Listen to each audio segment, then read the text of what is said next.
bonjour les amis, comment allez-vous? Bonjour. Bonjour à tous, ça va? Ah,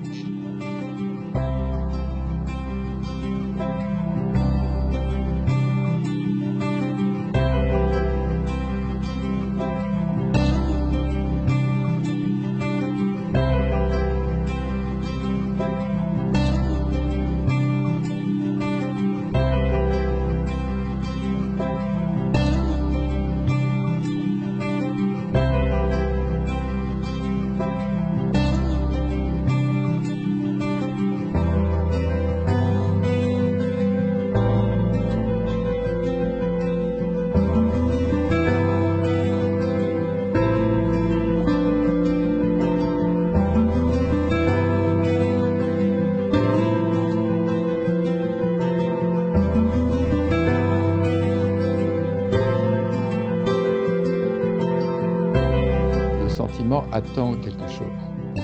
Ce n'est pas une sensibilité libre.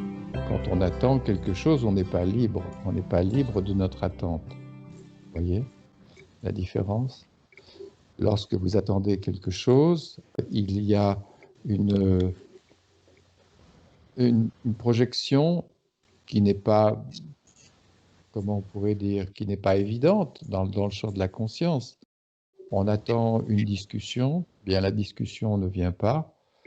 Il y a une sensibilité qui s'impatiente quelque part, qui peut s'impatienter. Voyez? Mais pourquoi on s'impatiente? C'est parce qu'on attend quelque chose. Le sentiment, il peut être là à chaque seconde. Vous voyez, vous attendez quelqu'un, il vient pas, ou je veux aller à la mer, mais j'ai des choses à faire d'abord. Voilà, alors on peut s'impatienter. Vous voyez, on est dans l'attente. Alors, on y tient un sentiment qui peut ne pas être libre à un moment donné et un sentiment qui peut être libre. Imaginons vous êtes au bord de la mer, voyez, vous regardez la mer. Bien, la sensibilité est libre à ce moment-là. Vous regardez la mer et c'est un moment de contemplation, c'est la sensibilité vibre à la beauté de la mer, voyez. Voilà. Quelqu'un dit, tiens, on va partir, il faut partir. Et vous vous dites, ah non, moi je veux rester encore à côté de la mer. Il va y avoir un désir de rester. Ça, c'est du sentiment. Au moment où vous étiez face à la mer, la sensibilité était libre. Et puis d'un seul coup, ah, non, moi je veux rester. Ah, il y a un moi qui veut rester. Vous voyez? Alors, le sentiment qui n'est pas libre, on perçoit tout de suite qu'il y a un moi à l'intérieur de ce sentiment, au centre de ce sentiment. Lorsque vous regardiez la mer, il n'y avait pas de centre, il y avait une contemplation. Vous voyez? On peut dire on était dans la présence à ce moment-là. Voilà.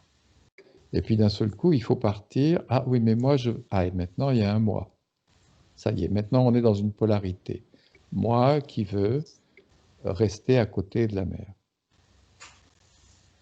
Alors le sentiment, on voit que c'est beaucoup la présence. Voyez? Si on veut vivre un sentiment, la présence est comment dire, un petit peu la base du sentiment. Il faut être à côté de quelqu'un. Il faut voir quelqu'un pour vivre le sentiment. Vous voyez? On peut se téléphoner, c'est déjà une relation où on peut vivre un sentiment. On peut se voir par Skype, comme on le fait, c'est aussi une relation. Néanmoins, il n'y a pas cette intensité de vie de la présence. Vous voyez, si on était à côté, ça serait encore différent. Voilà. Mais vous voyez comme l'image et la présence, c'est la base du sentiment. Le sentiment ne se contente pas de penser à quelqu'un. Vous voyez, on attend quelqu'un, on va le voir dans un mois par exemple. À ce moment-là, il y a une attente. On voudrait voir la personne tout de suite. Le sentiment nécessite la présence de l'autre. Vous voyez?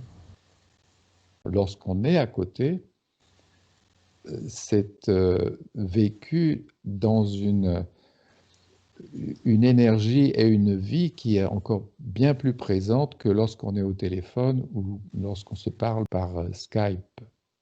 Voyez? Alors on se dit, tiens, il y a la présence de l'autre, et dans cette présence, on vit la présence de l'autre, on reçoit l'autre, on s'ouvre à l'autre. Vous voyez le sentiment? Il y a quelque chose qui s'ouvre en nous. Évidemment, là, on parle du sentiment d'affection, du sentiment où tout va bien. Parce que, bien, si on est en colère, si on est dans le rejet, on peut se dire que c'est un sentiment aussi. Mais là, c'est le sentiment, c'est la polarité du sentiment, l'autre bout du sentiment, l'autre côté du sentiment. Mais là, parlons du sentiment où tout va bien et on a envie de voir l'autre. Alors, on en a un petit peu parlé. À quoi est liée cette vibration sensible? Évidemment, elle est liée à tout ce qu'on connaît de l'autre, tout ce qu'on a vécu relativement à l'autre. Vous voyez? Bon, encore. Mais si nous allions plus loin dans le sentiment, si on parlait d'amour, vous voyez, ce qu'on entend par le sentiment amoureux, comment on pourrait dire, passionnel, vous voyez? Dans la relation, il y a la présence de l'autre qui est à la base du sentiment. Mais il y a dans ce sentiment le désir de s'unir à l'autre, vous voyez, corporellement. Une sensibilité qui aspire à l'unité, à s'unir à l'autre, vous voyez. Lorsqu'on est dans l'attente de quelqu'un qu'on a envie de voir, on a envie de le vivre pleinement, de vivre sa présence pleinement, voyez. Et dans le sentiment amoureux, là maintenant on prend le sentiment amoureux, on a véritablement envie de s'unir corporellement à lui, voyez. Et là, bon, il y a la sexualité qui rentre en jeu.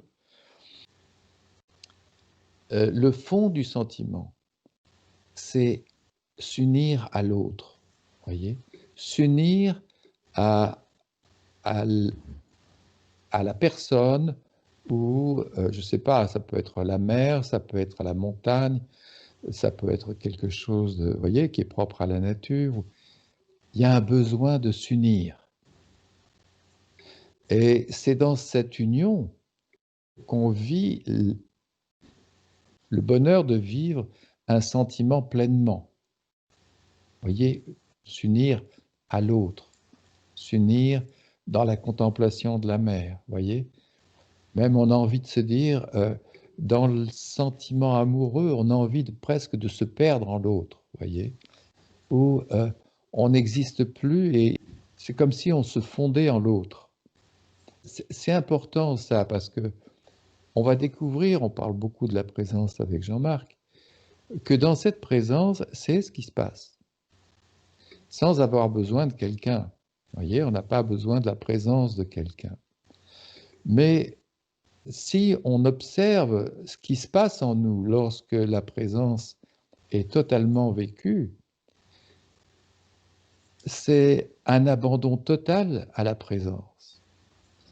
Et dans le sentiment amoureux, on a envie de s'abandonner totalement à l'autre. Vous voyez, pleinement, qu'il n'y ait plus le moindre soupçon de moi, vous voyez, que ce soit dans une joie ou que ce soit dans un sentiment amoureux. Le bonheur, la nature du bonheur, c'est l'oubli de soi, c'est ne plus avoir de moi finalement, vous voyez, c'est ne plus exister en termes de notion de moi, être dans l'oubli de soi et être totalement abandonné. Hier, on parlait de l'abandon avec Jean-Marc et on retrouve cet abandon dans le sentiment. Vous voyez, un homme et une femme qui sont amoureux, ils attendent l'autre avec impatience. Mais ils attendent quoi?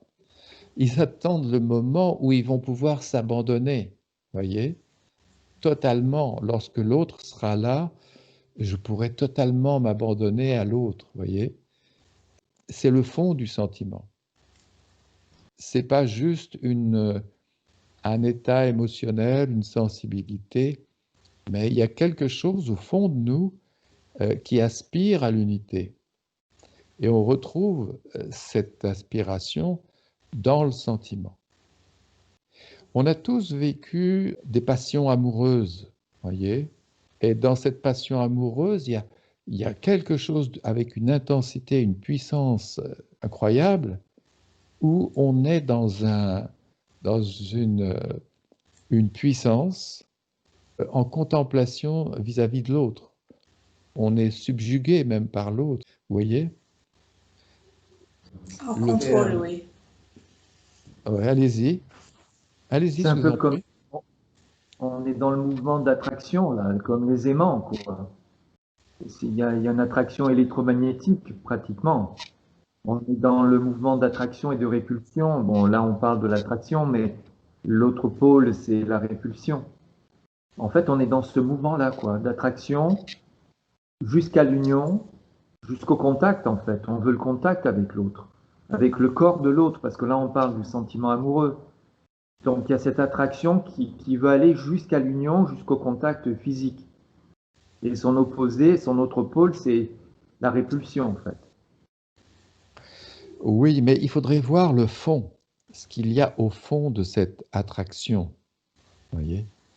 Il y a cette aspiration à s'oublier totalement, à s'unir, à disparaître, perdu dans l'autre. Il doit y avoir un mot, mais je ne l'ai pas, il ne me vient pas là. En fusion.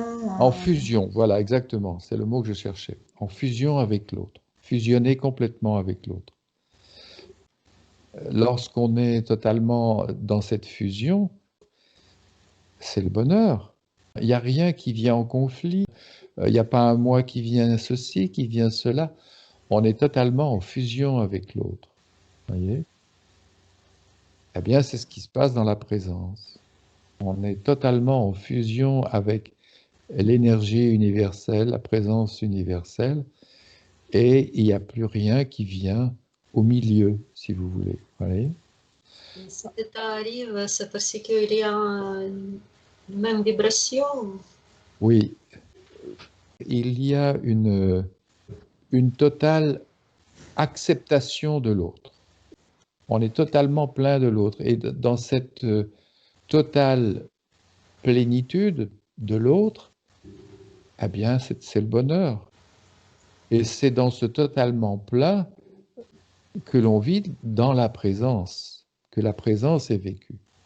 Ça paraît assez bizarre pour nous qui avons l'habitude d'être en relation avec un objet, qui avons l'habitude de dépendre d'un objet pour vivre un plaisir, pour vivre un sentiment. Là, on ne dépend plus de rien. Voyez? C'est le sentiment libre, c'est ça? Voilà. Alors, le sentiment est libre lorsqu'on ne demande rien, finalement. On peut vivre la présence de quelqu'un et puis rester dans cette sensibilité libre. Si l'autre doit partir, bien, il s'en va. Voyez? Mais si maintenant, je veux continuer mon moment de plaisir, l'autre doit partir, mais moi, je voudrais que ça dure plus longtemps. Ah, alors là, maintenant, on est dans le cadre. On est dans le cadre d'un désir. Il y a un moi qui veut que, voilà, on a vécu un plaisir, ce plaisir devient souvenir, devient quelque chose que je connais, voyez, la connaissance, et maintenant, je veux que ça continue. Alors, imaginons, l'autre veut partir, mais moi, je veux que ça continue. Ah, alors il y a un problème.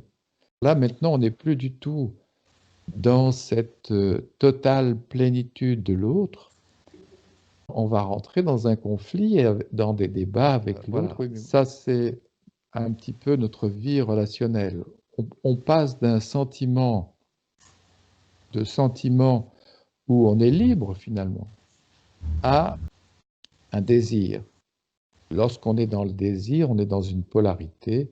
Moi qui veux quelque chose. Voilà.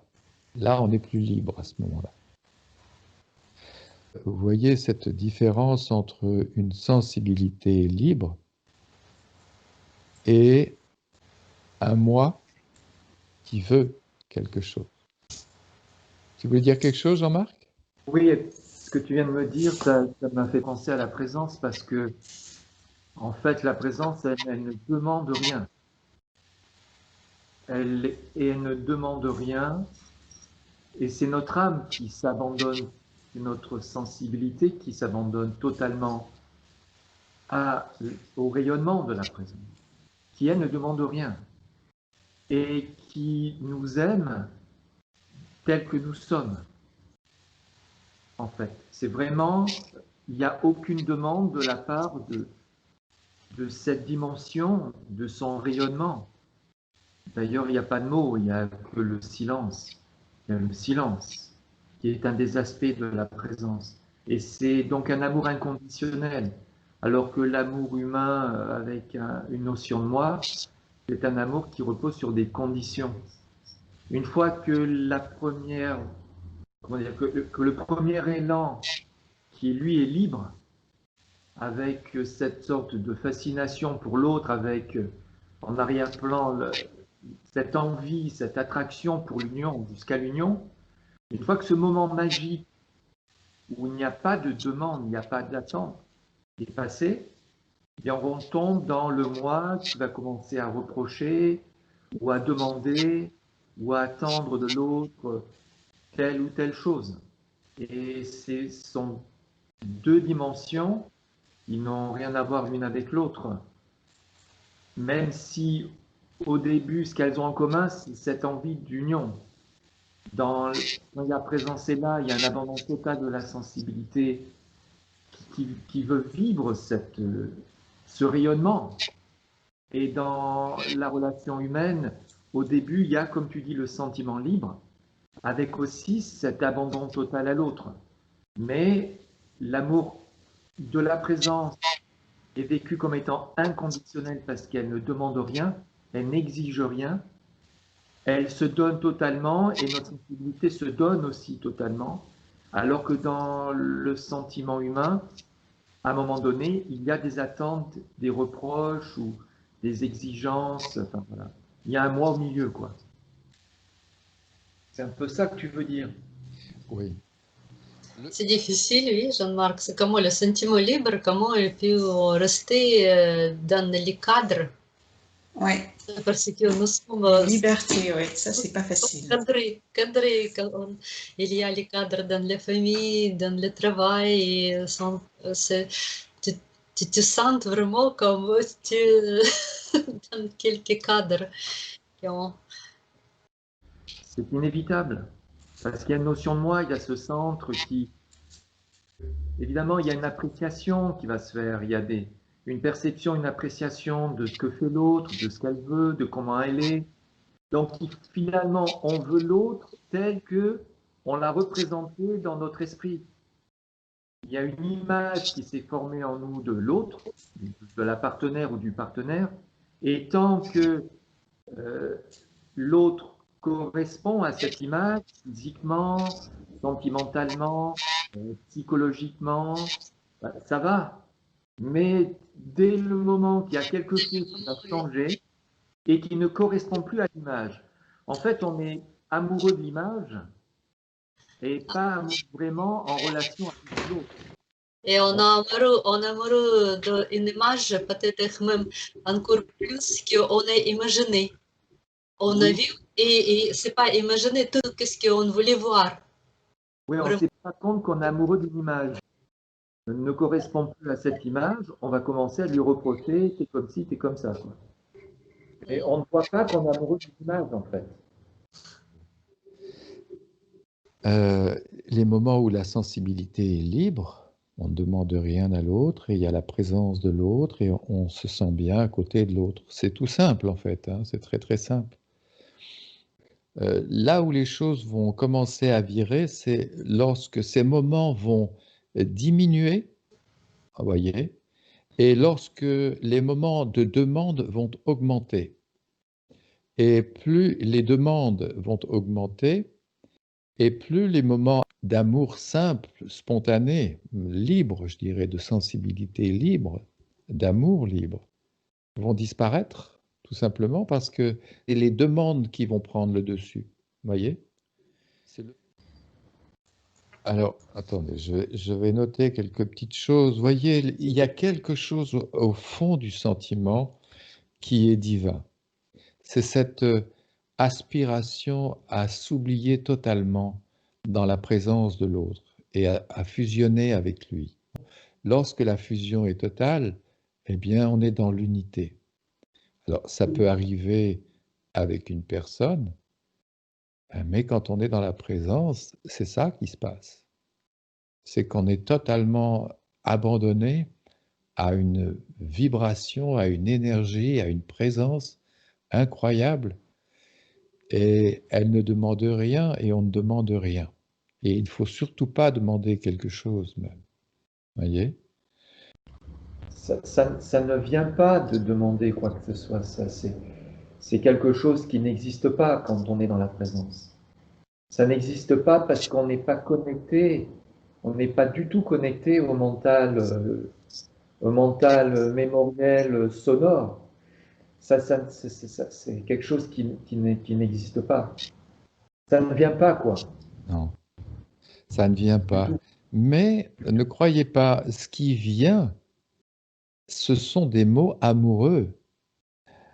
On a envie de dire, mais je t'aime. Vous voyez, on a envie de parler à la présence. C'est assez bizarre, mais c'est un petit peu comme à une personne.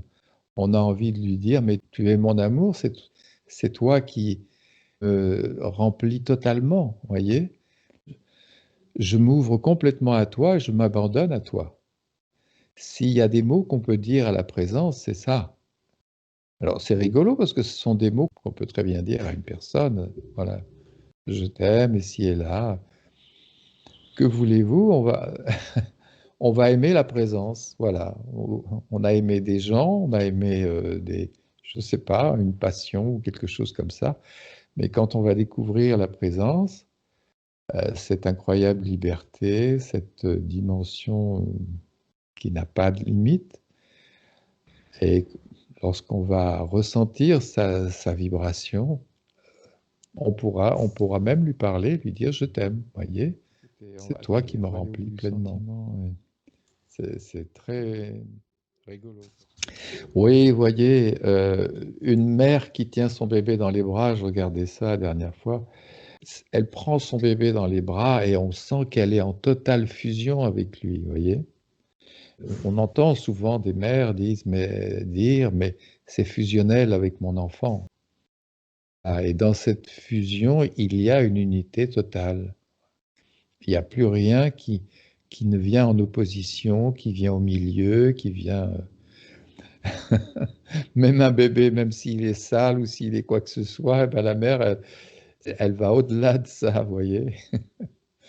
C'est complètement dépassé par son sentiment et cette totale fusion qu'elle vit avec son bébé. Alors évidemment, les femmes fantasment un peu sur cette expérience de bébé, vous voyez. Au fond d'elle, il y a quelque chose qui attend l'union absolue, vous voyez, l'abandon absolu, l'amour absolu. Nous attendons ça depuis la nuit des temps. Mais la façon dont le monde évolue, la tournure que ça prend actuellement, vous voyez, on s'éloigne de plus en plus de cet élan originel, de cette aspiration originelle. Puisqu'il y a de plus en plus de moi, il y a de plus en plus d'ego. On dit aux gens, affirmez-vous, soyez quelqu'un. Ben, oui, mais si on est quelqu'un, comment voulez-vous être dans l'amour? L'amour, c'est précisément lorsqu'il n'y a plus personne. Vous voyez? Alors on se dit, mais le monde est en décalage avec ça, il est en porte-à-faux, il ne comprend pas en fait. Les êtres humains ne comprennent pas ce qu'ils attendent. Ils attendent quoi? Ils attendent de jouir d'un moi qui a atteint un but, qui devient quelqu'un, qui ici et là. Bien. Quelqu'un qui devient président directeur général, il jouit de quoi? Il jouit d'un moi, vous voyez, d'une position sociale. Si demain il perd sa position sociale, ou sa position sociale, il y en a d'autres qui vont la vouloir. Vous voyez, il y a des guerres, il y a des conflits, il y a des... Comment voulez-vous être heureux là-dedans? On est loin de l'amour, vous voyez? On est plus Mais dans le... Oui. en même temps, est-ce qu'on n'est pas bien? Est-ce qu'on ne se sent pas en sécurité dans des règles qu'a fait la société pour nous? Parce que l'amour dont tu parles, c'est pas du tout la sécurité. Ça peut être une sécurité spirituelle, mais c'est pas. Enfin, pour beaucoup de personnes, je ne sais pas si je m'exprime bien, mais Oui, je comprends très bien. c'est pas. C'est complètement nouveau, donc ça nous sort complètement des rails de ce qu'on nous a dit, de l'idée aussi qu'on se fait d'une relation et des idées qu'on nous a mis qu'une relation, ça doit être comme ça et que les deux doivent rester ensemble et que s'il y en a un qui veut s'en aller, là, c'est pas normal. Enfin, on se sent bien aussi, peut-être, on a peut-être aussi besoin de quelqu'un qui nous dit quoi faire, comme ça on n'a pas besoin de se poser nos questions et Dans ce contexte-là, on remet notre confiance dans la structure sociale et plus dans la vie. Voyez? Alors que la vie est bien plus humaine que les structures sociales. On n'a pas confiance dans la vie. Voyez? On a confiance dans ce que l'homme a établi socialement, ses règles, ses structures sociales, voilà, comment on doit se comporter, comment... Bien, ça, il faut un petit peu, il en faut, bien sûr. On ne comprend pas qu'au fond de nous, il y a une sensibilité qui est bien plus amoureuse, bien plus bienveillante, dans laquelle on pourrait vivre bien plus en sécurité que dans nos structures sociales. Les structures sociales apportent un certain confort, on pourrait dire, un certain confort de vie. Il faut assimiler le comportement social. On est obligé, on vit dans une société et il faut l'assimiler. C'est un petit peu comme si on remettait notre confiance à la structure sociale et qu'on n'ait pas confiance dans l'homme. Et c'est normal de ne pas avoir confiance dans l'homme puisque on sait qu'il y a des instincts dans l'homme, qu'il y a de la possession, qu'il y a de la domination, qu'il y a de la... Vous voyez? Donc on se dit, on va protéger les hommes contre eux-mêmes en instaurant des lois et une structure sociale. Mais est-ce qu'il ne serait pas mieux d'aller au bout de notre évolution d'être humain et de découvrir ce qui est bon en nous, ce qui est la vie véritable, ce qui est la bienveillance véritable, ce qui est l'humanité véritable? Si on va voir ce qu'il y a au fond de nous, il y a quelque chose qui est totalement humain, totalement amoureux. Si on va au fond de notre nature, on ne peut plus faire de mal à une mouche.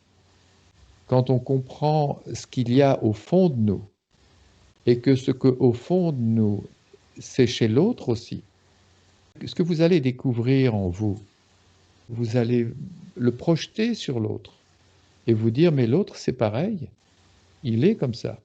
Au fond de l'autre, il y a ce que j'ai au fond de moi. Et si les êtres humains réalisaient cela, mais plus aucun être humain ne ferait de mal à personne. C'est pas possible. Au contraire, on serait dans l'entraide, mais ce serait quelque chose de tout à fait naturel. Ce serait un élan, oui, naturel, on va dire. Vous voyez? Alors, comme on n'a pas été au fond de nous-mêmes, on n'a pas été au fond de notre nature, eh bien oui, on a des instincts, possession, domination, jouissance. Il y a un moi, et on est obligé d'évoluer avec des garde-fous, on va dire. Et là, oui, la société, bien, elle a mis tout ça en place. Oui, parce que c'est vrai qu'on peut être assuré d'une certaine manière par les règles, les lois, tous les cadres, la morale, la justice qu'on peut mettre, qu'a mis la société en place pour essayer de contrôler et puis peut-être de protéger un petit peu les uns des autres, nous protéger les uns des autres. Mais on peut aussi avoir une sensibilité qui se sent étouffée par tous ces cadres, toutes ces lois, toutes ces règles, mais surtout une sensibilité qui se rend compte que la morale qu'on nous propose est immorale, que la justice qu'on nous propose est injuste, que les cadres qu'on nous propose nous étouffent. Et donc c'est une sensibilité à ce moment-là qui se détourne d'une certaine manière de ce que propose la société parce qu'elle trouve que ce qui est proposé est très étroit, quoi. À ce moment-là, cette sensibilité, justement, aspirer à une dimension beaucoup plus large, beaucoup plus grande, beaucoup plus libre que ce que propose la société. Et c'est un peu ce que tu disais tout à l'heure, Jean-Pierre, c'est-à-dire que quand elle va découvrir cette sensibilité, le rayonnement de la présence, elle va totalement s'abandonner à cette présence parce qu'elle va se rendre compte que cette présence est amour total et bienveillance totale, ce qui n'est pas du tout ce qu'on trouve chez les humains en général, quoi. Donc ça dépend un petit peu comment dire, de l'évolution de la sensibilité, quoi. C'est un peu ça que je veux dire. Oui, il y a quelque chose en nous qui voudrait l'amour sans limite. Voilà, c'est ça. Voyez? Plus aucune limite. C'est comme si, quand on est amoureux de quelqu'un, on lui disait « Je veux t'aimer sans limite, je ne veux plus de limite. » Plus aucune limite. Un amour sans limite. C'est ça que notre âme attend, au fond de nous. Elle voudrait que toutes les limites disparaissent complètement. On se dit, mais est-ce que c'est possible? Oui, c'est possible. C'est possible si maintenant on met de la lumière en soi et on comprend ce que sont ces limites. Les instincts, le moi, les forces limitent notre vie. Vous voyez, quand on est dans un désir, c'est quelque chose qui veut quelque chose en particulier. Vous voyez? Donc, tout de suite, notre champ de vie est limité dans le désir. Je veux ceci, je veux cela. Vous voyez? Lorsque vous êtes face à la mer et que vous êtes dans la contemplation, vous ne désirez rien du tout. Et c'est ça qui est le bonheur. C'est cette sensibilité où il n'y a plus aucune limite, où il n'y a plus rien qui désire, il n'y a plus rien qui veut, et puis on est heureux, c'est ça qui est le bonheur. Et maintenant, je suis dans un désir. Voilà, il y a un instinct qui me pousse à vouloir telle chose, telle chose, telle chose, telle chose. Ah, et ben voilà les limites. Oui, mais pour avoir les choses, alors il va falloir que je fasse ceci, que je fasse cela. Voilà encore des limites. Il y a un chemin qu'on doit prendre pour arriver à un but. Voilà. Et quand j'aurai mon but, ah, là, je pourrai être heureux. Je pourrai m'abandonner. Et c'est pas dit qu'on soit heureux d'ailleurs. Parce que souvent, on projette quelque chose, on attend quelque chose avec impatience. Et puis quand la chose arrive, boum, ce qu'on attendait ne se présente pas vraiment comme ce qu'on attendait. Et même, à la limite, on n'est pas libre de ce qu'on attend, puisqu'on a déjà une conception et une image de ce qu'on attend. Ah, vous voyez, on n'est pas libre au départ. Ah, je vais aller voir telle personne. On passe toujours des moments formidables. Bien, vous arrivez, vous voyez la personne a été contrariée par une chose ou une autre. Vous avez un autre rayonnement. Ce que vous attendiez, vous ne l'avez pas.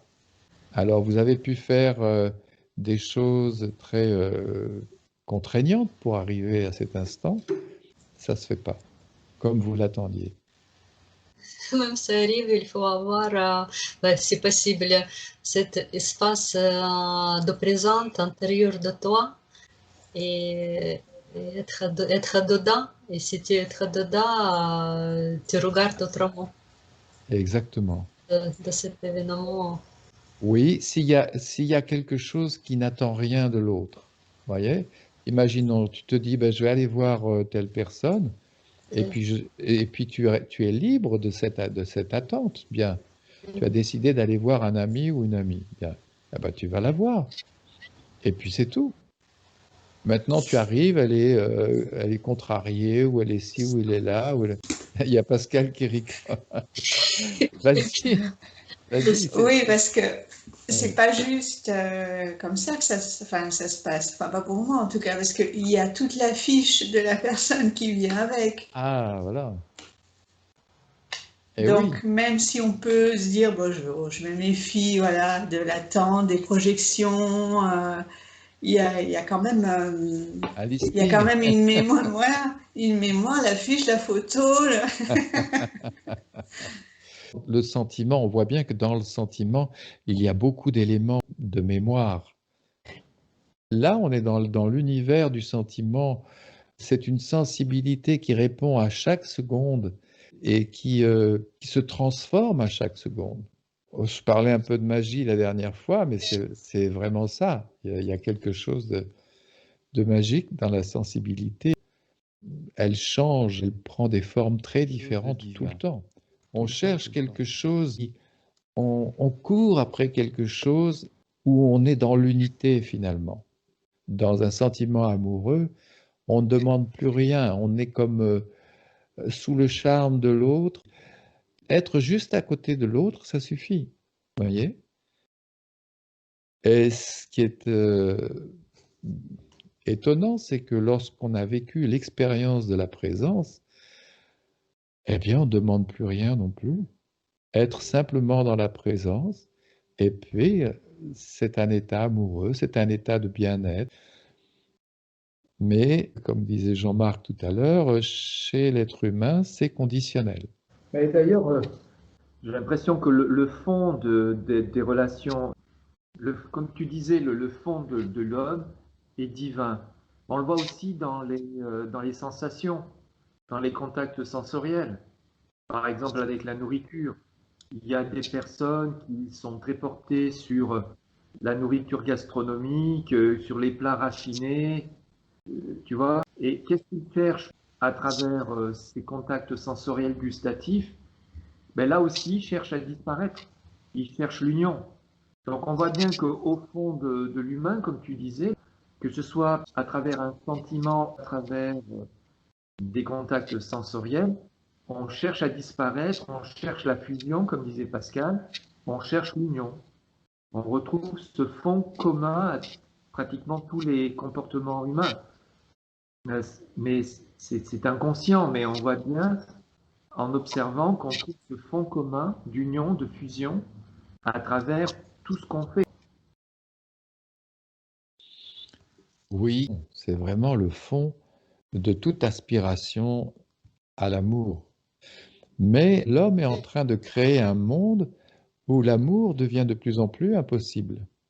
Il met le moi sur un piédestal, on crée un monde où il faut dominer l'autre, où il faut être quelqu'un, où il faut être...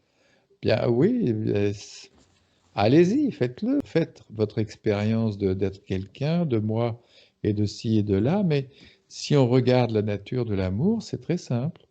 Je veux m'abandonner à la présence de l'autre. Voilà, et c'est comme ça que j'aime l'autre.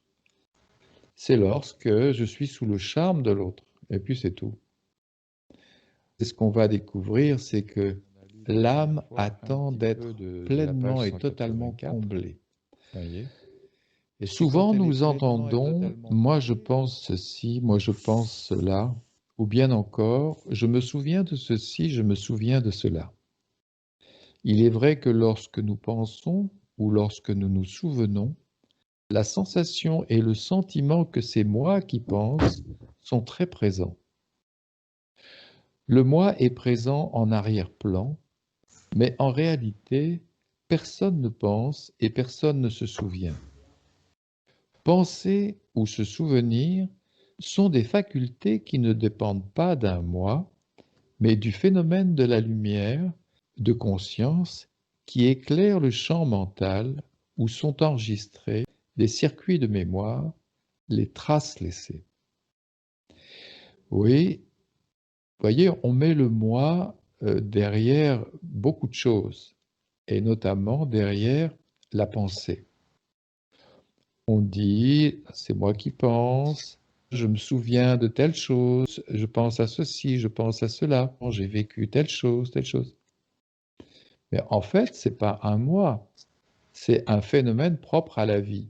Le phénomène de se souvenir, vous voyez, on en a déjà parlé, c'est une lumière qui éclaire des traces laissées. L'être humain peut se servir de ce pouvoir, de se souvenir, et puis voilà. Le fait de se souvenir d'un événement vécu est une faculté que la vie offre aux êtres humains. Nous sommes d'ailleurs les seuls sur Terre à bénéficier d'une telle faculté. Les animaux ne peuvent se souvenir consciemment de leur passé, car ils n'ont pas le pouvoir des mots. Les mots nous donnent la possibilité de faire sortir notre inconscient de notre nuit mémorielle. Tout ce qui a été consigné en termes d'événements vécus. Les mots et le mental nous permettent donc de nous mettre face à nous-mêmes, face à notre parcours, face à ce que nous avons accompli et réalisé dans notre vie. Finalement, la mémoire nous permet de repasser le film de notre vie, puis de revoir les événements de notre vie. Et c'est pas mauvais de le faire d'ailleurs, parce que on peut avoir vécu des choses à un moment donné d'une certaine façon, mais vous avez évolué depuis. Et on peut revoir les mêmes événements avec un autre regard. Et c'est bon de le faire. Et de se dire, tiens, voilà ce que je n'ai pas vu à l'époque, voilà comment j'ai vécu la chose, mais maintenant, avec le recul que j'ai, la lumière que j'ai, je comprends un peu mieux comment les choses et pourquoi les choses se sont passées ainsi. C'est très bien de le faire, même, je dirais.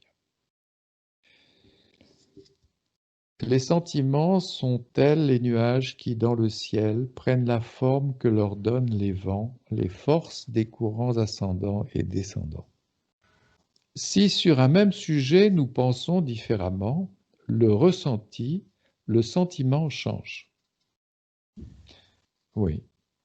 Si vous apprenez que votre voisin, que vous trouviez au demeurant fort sympathique, a commis un crime, votre sentiment va inéluctablement changer. Voyez ? Vous dites bonjour à votre voisin, il vous fait un sourire, tout va bien, oui, bonjour. Oui. Et puis le lendemain, vous le voyez avec des menottes, encadré par 2 policiers, et puis alors vous l'avez peut-être côtoyé pendant des mois ou voire des années, et puis du jour au lendemain, le sentiment va changer. Voyez ? Mais si au terme de l'enquête, vous apprenez qu'il est innocent, votre sentiment va à nouveau changer. Votre sentiment a changé parce que vous l'avez vu encadré par des policiers, mais quelque temps après, vous le voyez ressortir libre, et puis il vous apprend qu'en fait, c'était une erreur judiciaire. Ah, bah, le sentiment change à nouveau. Vous voyez, le sentiment change en fait. Avec la pensée. Oui, avec le lucide, avec ce que vous intégrez comme événement dans votre esprit. Vous voyez, on parlait des concepts et des idées.